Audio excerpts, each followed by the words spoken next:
muaj që më tepër me edhe agjeronte profeti alayhis salam është muaj pikërisht muaj para Ramazanit, muaj Shaban. Jemi të porositur edhe me Kur'an edhe me fjalët e pejgamberit alayhis salam që me pasu pejgamberin alayhis salam, rrugën e tij, sunetin e tij, praktikat e tij.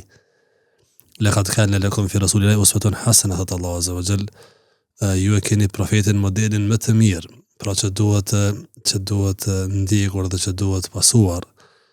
Kur shkonte në haxh thoshte khudhu anni manasikakum, bëni haxhin qysh po e bëj unë, thoshte shokëve të tij. Kur falte namazin ju thoshte sallu kama ra'aytumuni usalli, falën e qysh po më shihni mu duke u fal. Atë që ka dhënë në satin tjetër, atë që ka dhënë profeti merreni, dhe atë që ju ka të rrek vërejtën për isaj largoheni. Krejto dashurllon na i bojnë të qartë se duhet pasu dhe duhet interesuar për praktikat e profetit alayhis salam në çdo ibadet, po edhe në ibadetin e agjerimit, respektivisht tash në këtë rast edhe pritjen e Ramazanit, që është edhe pyetja. Profeti alayhis salam mundën me thonë se e priste me ibadet, sepse është muaj Shaban, që ka thonë Aisha radiallahu anha, muaj që më tepër me edhe agjeronte profeti alayhis salam është muaj pikërisht muaj para Ramazanit, muaj Shaban. Madje thotë se nuk di një muaj që ka agjeruar më tepër se sa muajin Shaban. Pra bënte adhurim shumë. Kjo ka ato benefitet e veta, të mira të veta që njeriu më ka litë, më mësu mirë, por këto se ka pas profeti alayhis salam problem, sepse ata kanë bërë ibadet vazhdimisht.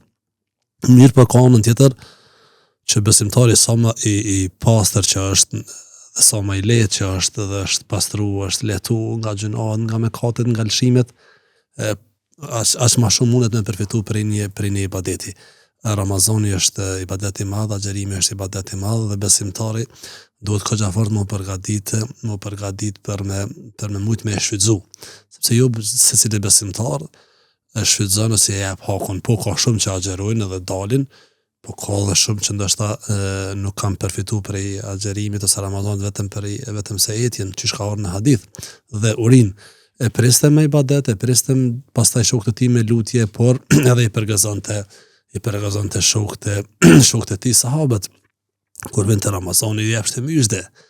Ejuhan nas, o popull, ju ka orë një muaj i bereqetshëm, hapën dyert e xhenetit, mbyllen dyert e xhenemit.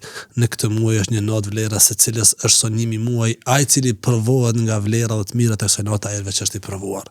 Pra edhe i bënte ibadet, edhe lutej, po edhe i stimulonte, i nxiste popullin, shokët, sahabët, besimtarët që vërtet mundohen ta përjetojnë dhe ta presin këtë muaj mirë, që sepse njeriu sa më tepër që është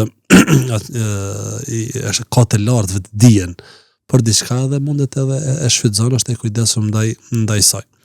Andaj profeti alayhis salam s'ka dyshim se e priste, përgatitej, adhuronte dhe bëhej gati sikurse edhe përse të shokët e tij që ta presin këtë muaj me